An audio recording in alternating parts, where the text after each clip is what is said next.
সরকারের ১০০ দিনের বেশি পেরিয়ে গেছে, মন্ত্রীরা বিভিন্ন দেশে সফর করছেন, কিন্তু স্বয়ং প্রধানমন্ত্রী তারেক রহমান তিনি এখন পর্যন্ত কোনো দেশে যাননি। তার বিদেশ সফর আসলে শুরু হবে কোন দেশ দিয়ে? তিনি কি প্রথমে চীনে যাবেন, ভারতে যাবেন, নাকি মালয়েশিয়ায় যাবেন? কেন তার এই বিদেশ সফর নিয়ে এত দেরি হচ্ছে বা এত কথা হচ্ছে? আজকে এই বিষয়টি নিয়েই আলোচনা করব, শেষ পর্যন্ত সাথে থাকবেন।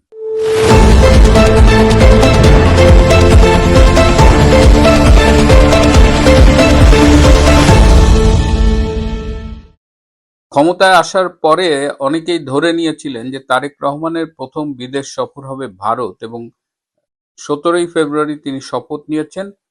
মার্চ মাসেই তার ভারত সফরে যাবার কথা ছিল, এবং আমরা দেখেছি যে বাংলাদেশের পররাষ্ট্রমন্ত্রী ডক্টর খলিল মরিশাস যাবার পথে ভারতে কিছুদিন ছিলেন, এবং তখন তিনি ভারতের মন্ত্রী এবং অজিত দোভাল অনেকের সাথেই গুরুত্বপূর্ণ মিটিং করেছেন।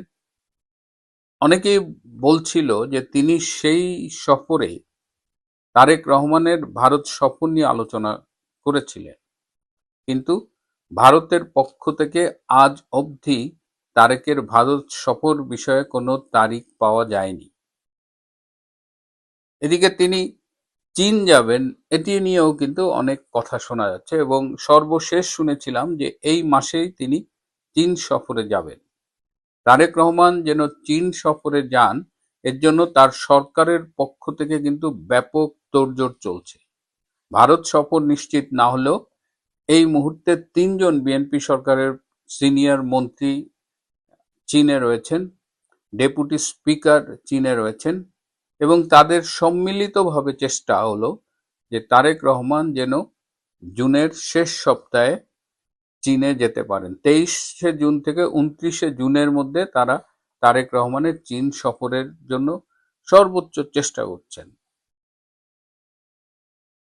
এদিকে চীনা রাষ্ট্রদূত ঠাকুরগাঁয়ে গিয়েছিলেন। মির্জা ফখরুল আলমগীরের ঠাকুরগাঁয়ে তিনি বিভিন্ন শিক্ষা প্রতিষ্ঠানে ছাত্রছাত্রীদের শিক্ষা সামগ্রী বিতরণ করেছেন, এবং সেখানে মির্জা ফখরুল আলম যে বক্তৃতাটা দিয়েছেন এবং চীনা রাষ্ট্রদূত চীনা ভাষায় যে বক্তৃতা দিয়েছেন, দুটোই বেশ আনন্দদায়ক ছিল উপস্থিত যারা সেখানে ছিলেন। চীনা রাষ্ট্রদূত চীনা ভাষায় বক্তৃতা দিয়েছেন, এবং সেখানে একজন তরুণী দোভাষী ছিলেন, তিনি সেটা আবার বাংলা করে দিয়েছেন। আমরা একটু তাদের এই ভিডিও ফুটেজটা দেখি। চীনের রাষ্ট্রদূত আমার একজন নিজস্ব ব্যক্তিগত বন্ধু, তার সঙ্গে আমার সম্পর্ক বেশ কিছুদিন ধরে খুব ঘনিষ্ঠ। সেই জন্যই আজকে আমি ওনাকে এখানে দাওয়াত করে এনেছি যে উনি আমাদের ঠাকুরগাঁও এলাকার জন্য ওনাকে দিয়ে আমরা কিছু কাজ করতে চাই। 尊敬的米亚扎法赫鲁尔阿拉姆齐尔阁下， মাননীয় জনাব মির্জা ফখরুল ইসলাম আলমগীর, 尊敬的塔库尔冈当地的政府和警察的领导们， মাননীয় ঠাকুরগাঁওয়ের সরকারি চাকরি, 还有我们这些可爱的孩子们、老师们，你们好！ প্রিয় শিক্ষক বাচ্চারা। এই যে চীন সফরে যাবার জন্য মরিয়া হয়ে চেষ্টা করা, আবার বিভিন্ন সীমান্ত এলাকায় চীনের অ্যাক্টিভিটিস, যেমন 3টি সীমান্ত এলাকায় তারা 50 শয্যা বিশিষ্ট হাসপাতাল নির্মাণ করতে চেয়েছে। ঠাকুরগাঁয়ে তারা আগামী বছর একটি প্রতিনিধি দল পাঠাবেন, সেখানে ইন্ডাস্ট্রি করবার কথা বলা হয়েছে। এর আগে বরগুনায় চীনা রাষ্ট্রদূত গিয়েছিলেন, যেখানে একটি ড্রোনকে নিষ্ক্রিয় করা হয়েছিল এবং জেলেরা পেয়েছিলেন। তো চীন সারা বাংলাদেশ দাপিয়ে বেড়াচ্ছে। তো চীন যখন সারা বাংলাদেশ দাপিয়ে বেড়াচ্ছে, তখন মার্কিন রাষ্ট্রদূত বেন ক্রিস্টেনসনের ভূমিকা আসলে কি হওয়া উচিত? তার তো চাকরি থাকার কথা না, কারণ তিনি সিনেটে যে ইন্টারভিউটা দিয়েছিলেন বাংলাদেশে রাষ্ট্রদূত হিসেবে ফাইনাল মনোনীত হবার আগে, সেখানে তাকে প্রশ্ন করা হয়েছিল বাংলাদেশে চীনের প্রভাব তিনি কিভাবে কমাবেন। এবং তিনি বলেছিলেন তিনি চেষ্টা করবেন, কিন্তু এখন দেখা যাচ্ছে যে তিনি আসার পরে বাংলাদেশে চীনের প্রভাব আগের যে কোনো সময়ের চাইতে অনেক বেশি বেড়ে গেছে এবং তারই লক্ষণ আমরা দেখছি। এখন তারেক রহমান চীনে গেলে কি আলোচনা হবে সেটি নিয়েও কিন্তু এই যে সিনিয়র মন্ত্রীরা গেছেন, এটি নিয়ে আলোচনা হচ্ছে যে তারেক রহমান যদি চীন সফরে আসেন তাহলে কি নেবেন কি দেবেন এগুলো নিয়ে আলোচনা হবে। তো ভারতে যাবেন, চীনে যাবেন, কিন্তু তার সফরের ডেটটা আমরা পাচ্ছি না। এটাই সমস্যা যে তিনি আসলে কবে যাবেন। এই যে মালয়েশিয়া যাবেন বলে আবার শুনলাম, সেই মালয়েশিয়া যাওয়াটাও এখনো নিশ্চিত হতে পারছে না। তার মানে কি তারেক রহমানের বিদেশ সফরটা ঝুলে আছে এবং এটা কি তারেক রহমানের সরকারের আন্তর্জাতিক কূটনীতির দেউলিয়াত থেকে প্রমাণ করে কিনা সেটা নিয়ে কিন্তু ইতিমধ্যে ফিসফাস শুরু হয়ে গেছে।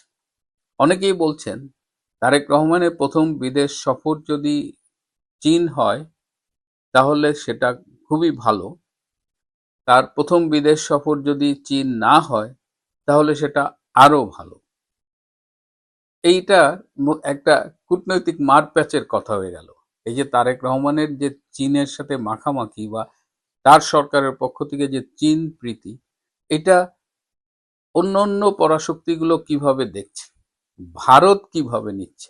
এই যে সীমান্ত এলাকায় চীনকে নিয়ে বিভিন্ন স্থাপনা তৈরি করা হচ্ছে, লালমনিরহাটে যে এয়ারবেস আছে সেখানে চীনা উপস্থিতি, সবকিছু তো ভারত খুব একটা ভালোভাবে নিচ্ছে বলে মনে হয় না। এবং এই সময় ভারতের নতুন রাষ্ট্রদূত এলেন দীনেশ ত্রিবেদী, এই প্রথম একজন প্রবীণ রাজনীতিবিদকে তারা রাষ্ট্রদূত হিসেবে বাংলাদেশে পাঠালো।